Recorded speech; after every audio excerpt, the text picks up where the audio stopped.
हर हर महादेव। हर हर महादेव। आई सबसे पहले अपने शिव गुरु के चरणों की प्रणाम, मैया भवानी के चरणों की प्रणाम, स्वर्गीय हरिंदर भैया के चरणों की प्रणाम, स्वर्गीय शक्ति स्वरूपा नीलम दीदी के चरणों की प्रणाम, कथा सुने वाला समस्त गुरु भाई बहन के चरणों की प्रणाम। मेरा प्रणाम स्वीकार हो, हे महादेव जी मेरा प्रणाम स्वीकार हो। ताई गुरु भाई बहन रउआ सभे के बीच में बहुत सुंदर एगो कथा से सेवा बा। देखी एगो राजा रानी के जीवन के अनमोल कहानी बा। आई ये कथा के पूरा सुनी, बहुत सुंदर कथा बा। तो देखी दीदी, एगो नगर में एगो राजा रहले। राजा बहुत ही धर्मी रहले, भगवान के भक्त रहले, लेकिन राजा के संतान ना रहे दीदी, राजा के संतान ना रहे। अब राजा संतान ना भइला के वजह से बारी बारी क के राजा 3 गो शादी कैले, 3 गो शादी कैले, लेकिन तीनों शादी जौन बा एकदम विफल हो गई। केहू के देह से संतान ना भइल। अब देखी जब ई शादी करत गईले तो सबसे पहिलका जौन रानी रहली उनका पर से अपन ध्यान छोड़त गईले, अपन ध्यान नजर हटावत गईले। तो दूसरका कैले, दूसरका के जब कैले आ दूसरको से संतान जब नइखे भइल, तो जब तीसरका कैले तो तीसरका के ऊपर अपन पूरा ध्यान नजर रखस। अब दूसरका के ऊपर से अपन ध्यान नजर सब ये हटा ले। अब देखी ऐसा ही करते करते कुछ दिन बीत गईल, लेकिन गुरु बहिना उन्हों के देह से कोनो संतान नइखे भइल। अब राजा बहुत दुख में टेंशन में रहस, लेकिन ई 2 गो रानी जौन रहेलो, पहिलकी रानी जौन रहली उनकर वसुंधरा नाम रहे, दूसरकी के त्रिवेणी नाम रहे, तीसरकी के रूपमाला नाम रहे। ई रूपमाला जौन रहली वो बहुत सुंदर रहली। आई दोनों जनी मिलके ई राजा के अपना बस में रखे लोग। सबसे ज़्यादा राजा छोटकी रानी के बस में रहस, लेकिन पहिलकी रानी जौन रहली उनका ऊपर से एकदम राजा के ध्यान हट गई रहे, नज़र हट गई रहे।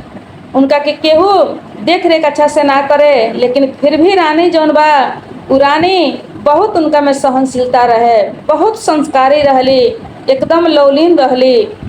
अपन दरबार में अपना पति के, अपना दरबार के, अपना दोनों रानी के देख रेख बहुत अच्छा से करस। उनका के केहू माने ना माने उसे मतलब ना रखस। अब धीरे धीरे ये दोनों रानी जौन बा राजा के अपना कस में कके रखे, अपना अहंकार में घमंड में चूर रहे, लेकिन ई बड़की रानी एकदम लौलीन होके रहस, एकदम लौलीन होके रहस। अब धीरे धीरे समय बीतत गई, समय बीतत गई। ई राजा जे बा राजा देखत गईले, तीनों जनी के चाल चलन बानी व्यवहार सब देखत गईले। देखी दीदी, भले नया में केहू केहू के अपना बस में कस में कलेला, लेकिन जब साथ में रहे के पड़ेला, बानी व्यवहार जब देख के आदमी समझ जाला, परेख जाला, तो कितनों अपन पति होके चाहे पत्नी चाहे बेटा चाहे बेटी चाहे केहू, लेकिन जब स्वभाव में जब फर्क पड़ेला तो आदमी समझ जाला। काहे कि हर आदमी काम के प्यारा होला। जब काम में फर्क पड़े लगी, बुद्धि विचार में फर्क पड़े लगी, तो आदमी के सामने सब समझ में आ जाला। अब देखी राजा धीरे धीरे सब परेख गईले। सब परेखला के बाद में अब राजा अपना बड़की रानी के तरफ से हो गईले, बड़की रानी के तरफ से हो गईले। कहले कि चलो आखिर संतान केहू से होते नहीं खे, तो हमारी बड़की रानी जौन बिया वो बहुत संस्कारी बिया, वो बहुत सहनशीलता बा ओकरा में, ओकरे कर्तव्य से ई राज दरबार सब कुछ चल रहल बा। सब हम देखतनी कि हमर बड़की रानी संभाल रहल बाड़ी। ई दोनों जनी तो अपना ऐश आराम में लागल रहेला लोग। सब राजा के नज़र पड़ गई रहे। अब राजा धीरे धीरे बड़की रानी के तरफ से हो गईले, बड़की रानी पर पूरा अपन नज़र ध्यान सब उनकर बढ़ गईल। अब देखी गुरु बहिना, अब ये दोनों रानी के देख के कि राजा तो हमनी के देखा तनी कि बड़की रानी के तरफ से ही ज़्यादा करके ध्यान देवे लगले, उन्हीं के ऊपर इनकर नज़र हो गई। हमनी के ही धीरे धीरे त्याग करे लगले। अभी लोग के मन में बहुत जलन, बहुत ईर्ष्या होखे लागल। अब देखिए गुरु बहिना, धीरे धीरे ऐसा ही कुछ दिन समय बीतल, कुछ दिन समय बीतल। तो भगवान के मर्जी, भगवान के ऐसा कृपा भइल कि उनकर बड़की रानी गर्भवती हो गई। देखिए गुरु बहिना, जौन बड़की रानी के छोड़ के राजा के दूधू को शादी करे के पड़ल रहे, लेकिन उहे रानी ईश्वर के ऐसा मर्जी, ऐसा कृपा भइल कि वो गर्भवती हो गई। जब गर्भवती हो गई, राजा के बात कान में पड़ल तो ये गुरु बहिना, राजा के खुशी के ठिकाना ना रहे, राजा के खुशी के ठिकाना ना रहे। अब राजा वो रानी के बहुत ज़्यादा मान, बहुत ज़्यादा देख रेख करे लगले। पहलहू से, कुछ दिन पहलहू से तो उनका पर उनकर नज़र होइए गई रहे, लेकिन जब सुनले कि हम बाप बने वाला बानी, अब हमरा ये राज के वंश होखे वाला बा, ये कुल के एगो दीपक होखे वाला बा, तो राजा बहुत ज़्यादा खुशी भइले। अब बहुत ज़्यादा अपना बड़की रानी पर ध्यान देवे लगले, उनकर जान मान बहुत ज़्यादा होखे लगल। अब देखिए गुरु बहिना, अब तो ये दोनों रानी लोग के समझी कि करेज पर सांप लोटे लागल।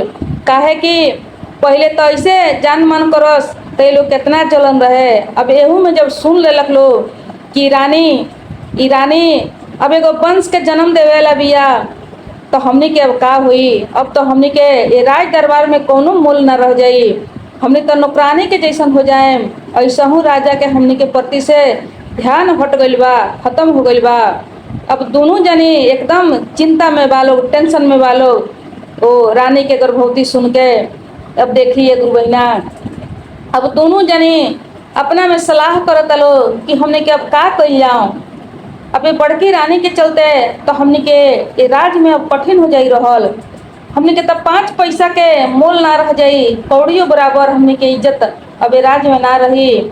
आ हमनी से ये सब देख के बर्दाश्त ना हुई, आँख से देख के कि राजा ओकरा साथ में रहिए, ओकरा से अपन सब मिलजुल के रहिए, तो हमनी से ही बर्दाश्त ना हुई। अब दोनों जनी विचार करे लागलो। अब कहतरी वो त्रिवेणी जौन रहली माँ झील कहली कि ये बहिन, तब हमनी के अब का कइल जाओ।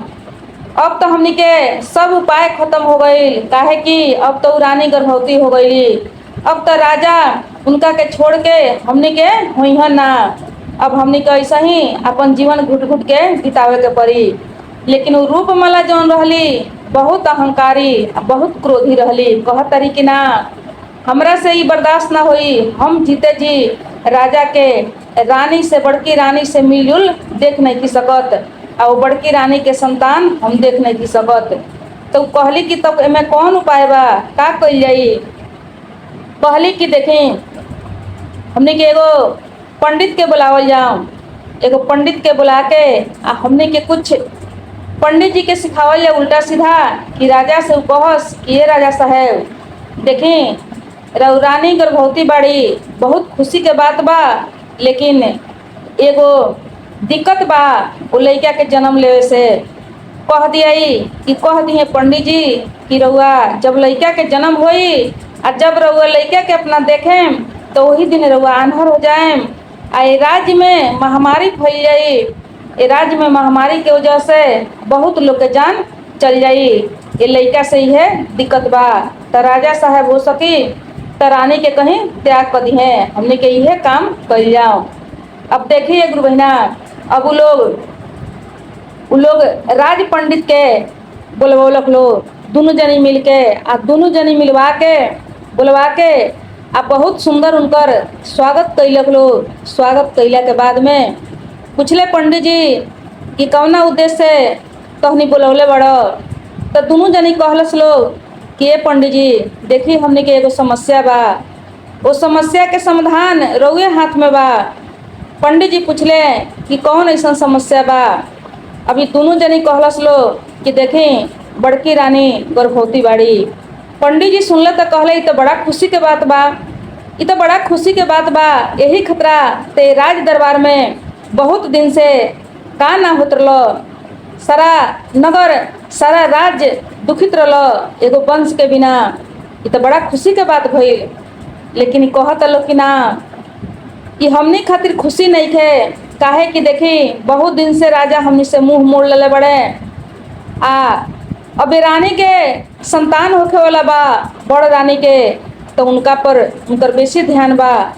हमनी के ओर से मुंह मोड़ लेले बड़े। आ हमनी के देख के ई सब बर्दाश्त नहीं के होत। पंडित जी कहले कि तो बड़ा तहनी के गलत विचार बा, बड़ा सोच गलत बा। जौना वंश खातिर इतना दिन से सब लीला होत रहलो, आज वो वंश जब होखे वाला बा तो तहनी के तो ई बड़ा गलत सोच विचार बा। ऐसन सोच ना रखे के चाही। कहता लोग कि ना देखी, रउआ राजा से झूठ बोले के पड़ी, रउआ राजा से कहे के पड़ी कि ये राजा साहेब देखी, राउर जौन वंश होखे वाला बा उ वंश तो सब ठीक ठाक बा, लेकिन एगो ग्रह बा, एगो दिक्कत बा कि उ लइका जब जन्म ली आ रउआ ओकरा ऊपर जब राउर नजर ऊपर नजर जब पड़ी तो सबसे पहले तो रउआ अंधा हो जाए।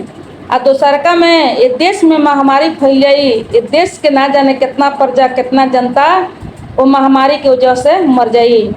रउआ इतना झूठ बोले के बा, हमनी के रउआ के बहुत कुछ इनाम देवे वाला बानी। पंडित जी कहले कि ना, ऐसा गलती हमरा से ना होई, ये तो पाप हो, ये पाप के सजा हमरा भोगे के पड़ जाई, हमरा से ऐसा गलती ना हुई।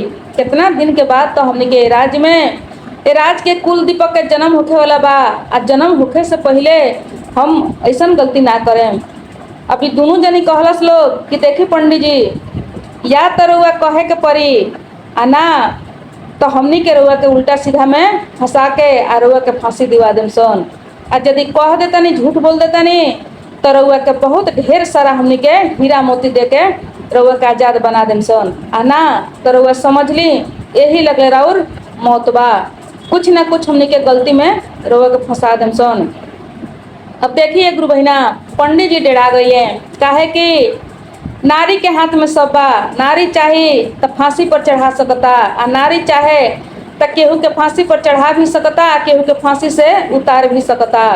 अब पंडित जी डेरा गईले कि तो औरत के जात बा, कुछ ना कुछ यदि हमरा ऊपर कोनो दोष लगा देवे, कुछ कह देवे तो हमार सही में फांसी हो जाई, हमार परिवार जौन बा, हमार परिवार भूखा मरे लगी।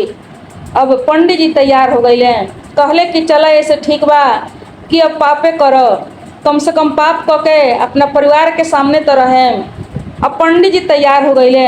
पंडित जी के जब तैयार हो गईले तो पंडित जी के लिया के बहुत ढेर सारा हीरा मोती सोना चांदी बहुत धन लिया के दे दिलक लोग। अब पंडित जी वहाँ से लेके अपना घरे चल गईले। आ घरे गईला के बाद में बिहान भइला वो आवो तारे दरबार में।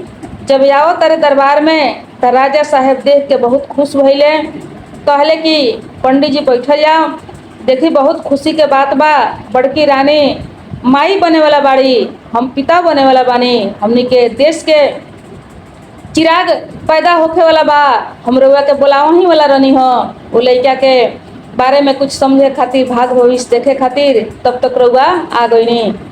चली बैठी। पंडित जी के खूब स्वागत भइल। स्वागत कइला के बाद में अब पंडित जी अपन पतरा उतरा उठावतानी। अब पंडित जी के तो दुबे में रहनी, पंडित जी के तो झूठ बोले के रहे। अब पंडित जी कहतनी कि ये राजा साहेब देखी, ये तो बहुत खुशी के बात बा कि हमने के राज्य के चिराग पैदा होखे वाला बा, हमने के राज्य के उत्तराधिकारी पैदा होखे वाला बा, लेकिन राजा साहेब हम का कहीं। जब कहले कि हम का कहीं तो राजा कहले कि ये पंडित जी जौन कुछ भी कहे के बा कहीं, रउआ सब कुछ मिली। राजा साहेब के लागल कि पंडित जी कुछ अपन दान दक्षिणा खुशी से मंगिहन, लेकिन पंडित जी कहता रहे कि ये राजा साहेब कैसे कहीं हमरा तो कुछ समझे में नहीं आवत। बहुत दुख के साथ पंडित जी बोले लगले। अब राजा के टेंशन होखे लागल। राजा कहता रहे कि ये पंडित जी जौन कुछ भी रउआ कहे के बा जल्दी कहीं, रउआ जल्दी कहीं का कहे के चाहता नहीं, हमर दिल बैठल जाता। अब पंडित जी कहले कि ये राजा साहेब देखें, भगवान के ना जाने कैसन कैसन लीला होखेला। भगवान तो रउआ के संतान देता रहे, लेकिन संतान में एगो दोष बा। वो लइका के एगो ग्रह जौन बा उ दब बा। लइका जहिया जन्म ली आ जब रउआ ओकरा ऊपर नजर पड़ी तो वो दिन रउआ अंधा हो जाए, रउआ दोनों आँख से आंधर हो जाए। आ देश में महामारी फैल जाई। महामारी के वजह से ना जाने ये देश के कितना जनता कितना प्रजा मर जाई। ये लड़का के ऊपर ही एगो दोष लौक रहल बा, एकदम प्रश्न दिखाई दे रहल बा कि लड़का में बहुत दोष बा। अब राजा सुन के एक गुरु बहिना राजा के पूरा कलेजा जौन बा टूट गई, सारा अरमान चकनाचूर हो गई। राजा कहले हे पंडित जी ठीक बा, एकर कोनो उपाय तो होई, कुछ पूजा पाठ जग तप कुछ तो होई एकरा के काटे खातिर। पंडित जी कहले कि हाँ बा, एकरा के काटे वाला उपाय बा। राजा कहले कि कौन उपाय बा बताई। कहले पंडित जी कि एकर कहीं गो उपाय बा कि रउआ रानी के त्याग करे के पड़ी, रानी के राज से निकाले के पड़ी, दोसर कौनो उपाय नहीं खे। आ ना तो रानी के संतान के मोह माया में यदि रउआ रहेम तो रउआ भी आन्हर हो जाएम, आ रउआ ये देश के प्रजा सब उड़ा जाई, बर्बाद हो जाई। राजा पूछले के पंडित जी दोसर कोनो उपाय नहीं खे, कोनो पूजा पाठ। कहले पंडित जी कि ना कोनो उपाय नहीं खे, एक ही गो उपाय दिखाओ ताकि रानी के त्याग करे के पड़ी। राजा बहुत संकोच में पड़ गईले, बहुत दुखित भइले। कहले कि हे भगवान काहे के वंश देनी हो, भले हम निर्वंश रहनी हो, भले हम निसंतानी रहनी हो, लेकिन आज तो हमरा कैसन संकट में डाल देनी कि गर्भवती रानी के हम कैसे त्याग करी, हम कहाँ ले जाके ये अवस्था में छोड़े। बहुत चिंता भइल, लेकिन फिर भी राजा अपना राज के कहले राजा कि केवल हमार बात रहित कि हम अंधा हो जाए तो हमरा कोनो टेंशन ना लो, लेकिन ये तो हमरा देश के ऊपर ई ग्रह आवे बा, ये हमरा देश के प्रजा के सवाल बा। तो हम एगो अपना बच्चा के मुँह माया में पड़ के ये पूरा देश के प्रजा के हम जान ना ले। देखी दीदी राजा अपना सत्य पर बाड़न, राजा अपना सत्य से डिगत नहीं खन, कहतरन कि हमार एगो सवाल रही तो हम अंधा हो जाती, लेकिन ये हमरा एगो देश के सवाल बा। पहले के राजा लोग ऐसा होत रहो कि अपना प्रजा खातिर सब कुछ त्याग कर देते रहो, आज के राजा के जैसा ना। अब देखिए गुरु बहिना, अब राजा का कैले कि रानी से नहीं कहत, रानी के कुछ मालूम नहीं खे। अब रानी के बिहान भइले खूब सुंदर तैयार करा के कहले कि ये रानी चलो हमने के कहीं घूमे फिरे, चलो तहरा के हम कहीं घुमा के ले आई। कहली रानी के ठीक बा। अब रानी के राजा तैयार करा के लेके चल गए घूमे। घूमत घूमत घूमत घूमत जंगल के ओर बुला के ले गईले। जंगल में जब ले गईले तो वो लोग थाकल बालो। रानी जे बा वही जब लेट गईली, कहली कि राजा साहब अब हमरा से चलल नहीं खे जात, हम थोड़ा देर आराम करें। कहले राजा कि ठीक बा तू आराम करो। रानी सुत गईली, रानी के नींद आ गई। राजा का कैले कि वही जाएगो चिट्ठी लिख के रख दले, आ चिट्ठी लिख के रख के वहाँ से चल दले धीरे धीरे। बहुत दुख के साथ रानी के त्याग करके वहाँ से चल दले। जब बहुत देर बीत गई, रानी के जब आँख खुलल तो देखली इधर उधर राजा साहब कहीं ना लौकले। जब राजा ना लौकले तो चिट्ठी उठा के पढ़तारी देखतारी तो चिट्ठी में लिखल बा कि हे रानी प्रिय, देखो कोनो कारणवश हम तोहर त्याग करतनी। कोनो ऐसा कारण हो गइल बा जे हमरा तोहर त्याग करे के पड़ता। अब तू कहाँ जइबू, कहाँ रहबू, कैसे रहबू ये हम नहीं जानत, लेकिन हम तोहर त्याग करतनी, तू हमरा के माफ़ करियो। अब चिट्ठी में इतना बात रानी जब पढ़ली तो रानी तो रानी के एकदम कलेजा झांझर हो गई कि तो राजा हमरा के त्याग करे खातिर ले आई रहन। ऐसा कौन बात हो गई कि इतना खुश होके आज हम उनका के कितना बड़का खुशी देवे वाला बानी, वंश देवे वाला बानी, आ ये स्थिति में हमरा के लिया के राजा छोड़ दिले। अब हम कहाँ जाई, अब हम का करी। अब देखिए गुरु बहिना, अब रानी भी पीछा ना कैली कि हम अपना दरबार में जाएम, पूछम राजा से सवाल करम, काहे कि रानी भी पतिव्रता रहली, संस्कारी रहली। अब रानी वो जंगल के ओर चल दिली। चलत चलत गईली ये गुरु बहिना तो एगो बाबा जी से एगो महात्मा जी से भेंट भइल।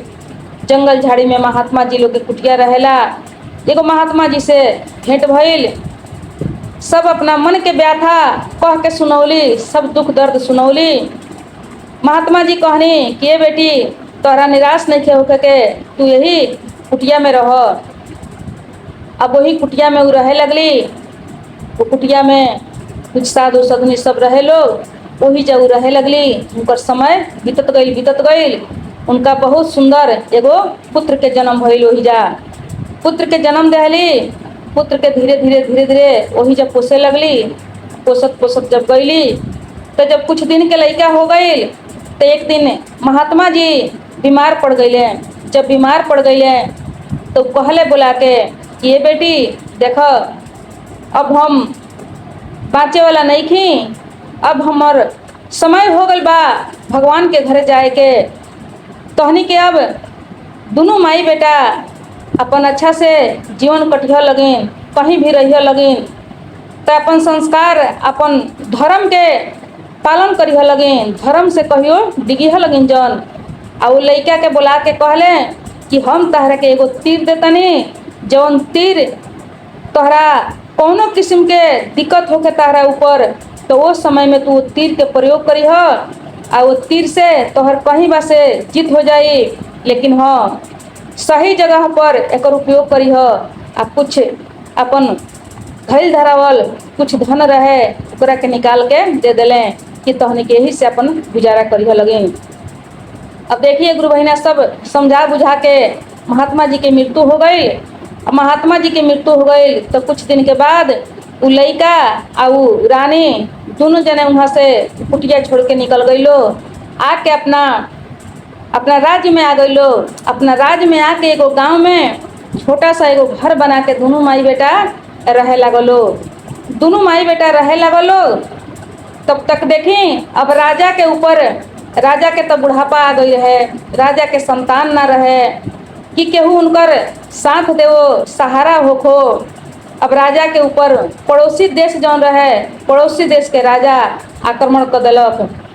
आक्रमण करके राजा से युद्ध करे लगल कि राजा के राज हम हड़प लेम। अब देखी युद्ध होखे लागल, उमें ई राज के समझी कि हार होखे लागल। सब प्रजा इनकर मराए लागल।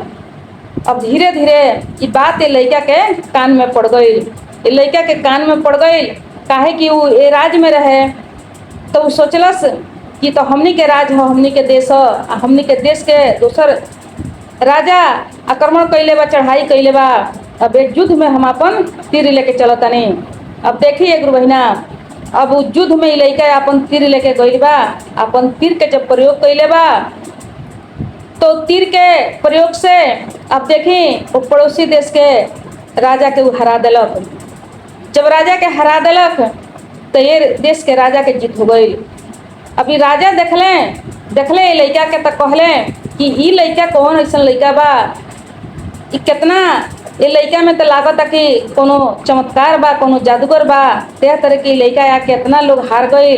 आई लड़का अकेले आके इतना लोग के हरा के आज हमार जीत कर दिलक। पूछत रहे कि ये बाबू तू कहाँ के रहे वाला हो, तू के बड़ो, तू तो बहुत शक्तिशाली बड़ो। कहले कि हम यही राज के हई।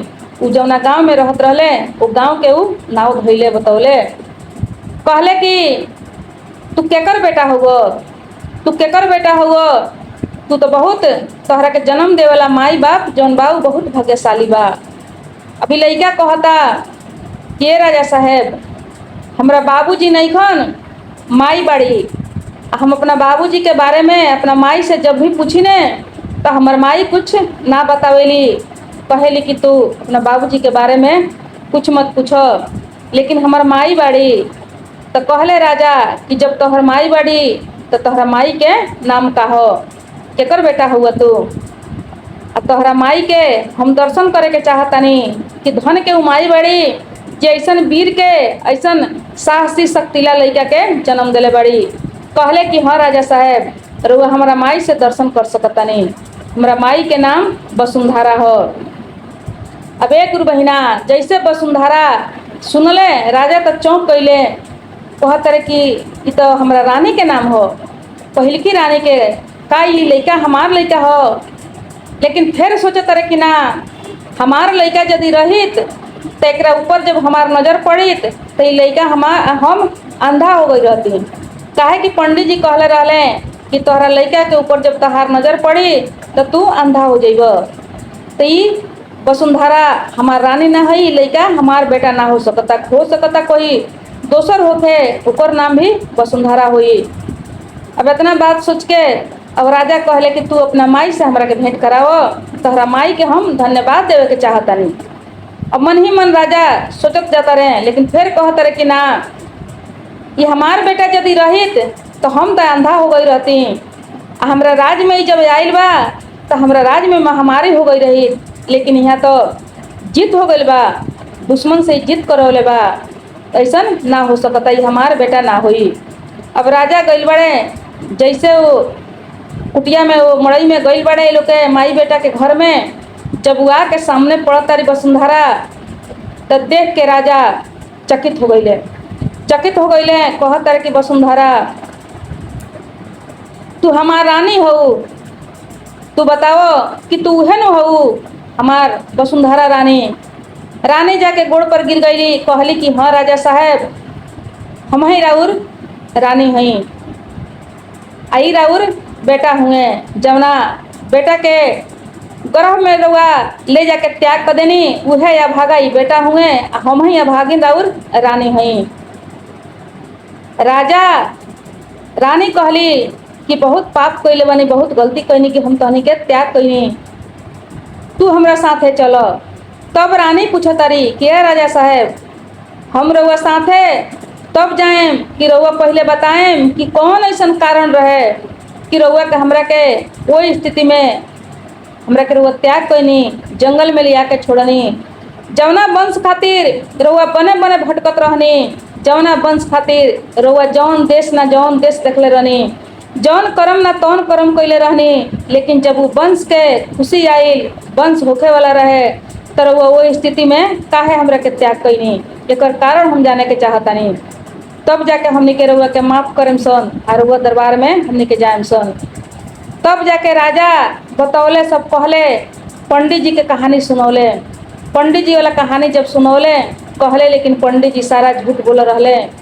आज उनकर बात साँच रही तो हमरा लड़का पर जब नज़र पड़ल तो हम अंधा हो गई रहती। अब तहनी के दोनों जने हमरा राज में चलो लगिन। ओकरा बाद पंडित जी के बुला के पूछल जाई कि का मामला रहे। अब दोनों माई बेटा के लेके वहाँ से गइल बा लोग, अपना बेटा के गले मिलल बड़े, लेके वहाँ से दरबार में गइल बड़े। दरबार में जाके सबसे पहले पंडित जी के बुलौले। पंडित जी के बुला के सब बात पूछले कि तू केकरा वजह से, तू काहे झूठ बोल रहलो। पंडित जी थर थर कांपे लगले, कहले कि हाँ राजा साहब, हम झूठ बोल रही, लेकिन रउआ दोनों रानी लोग के चलते, दोनों रानी लोग हमरा के धमकौले रहे कि झूठ ना बोलब तो तोहरा के हमने के फांसी दिवा देम। अब राजा के सब हकीकत जब मालूम भइल तो दोनों रानी लोग खतरा तरहरा कोड़ौले। तरहरा कोड़वा के कहले कि दोनों जनी के ही में गाड़ देम। लेकिन एक बहिना उ रानी जौन रहली वसुंधरा माफ़ कैली, कहली राजा साहब कि राजा साहब माफ़ कर दिए ये लोग के ज्ञान ना रलो। इहो दोनों जनी माफ़ी मांगे लगलो, लड़का जौन बा लड़कों से माफ़ी मांगे लगलो, लेकिन दोनों माई बेटा ये लोग माफ़ कैलक। काहे कि रानी पहले ही से संस्कारी रहली, धर्मी रहली, ओकरा बाद में महात्मा जी के शरण में लोग रहे। लोग दोनों माई बेटा के ज्ञान मिल गई रहे, वो ज्ञान के माध्यम से ये दोनों जने वो दोनों रानी के राजा कहले कि ठीक बा हम माफ़ करें, लेकिन ये दोनों जने आज से घर के नौकर बन के दासी बन के रही लोग। कहली बड़की रानी की ठीक बा दासी रही लोग, चाहे जे कुछ भी रही लोग, लेकिन ये लोग के जान मत मारी, ये लोग के हत्या मत करी। काहे कि वो हत्या के दोष रउआ ऊपर लाग जाई। रउआ एगो राजा हई, रउआ तो अपना प्रजा खातिर इतना बड़का त्याग कैले रहनी, अपना बेटा के अपना पत्नी के रउआ त्याग कर देनी कि ये लोग के चलते यदि महामारी से हमारा देश के प्रजा मर जाई तो हमार धर्म विनाश हो जाई। तो रउआ अपना धर्म पर कोनो आँच मत आवे दी, ये लोग के हम रखें, हम अपना हिसाब से ये लोग रही लोग सब लोग के माफ़ कैली। तो देखिए गुरु बहिना, इहे रहल एगो राजा के आ एगो रानी के अनमोल कहानी देखी जब अपना में सत रहेला त कैसहू क के समय जौन बा उ लौट के चलावेला। केतनो केहू जलन करे, ईर्ष्या करे, चाहे जे कुछ भी करेला, परेशान भले करेला, लेकिन जीत एक ना एक दिन जरूर हो जाला। तो चली ई कथा यही जा समाप्त होता।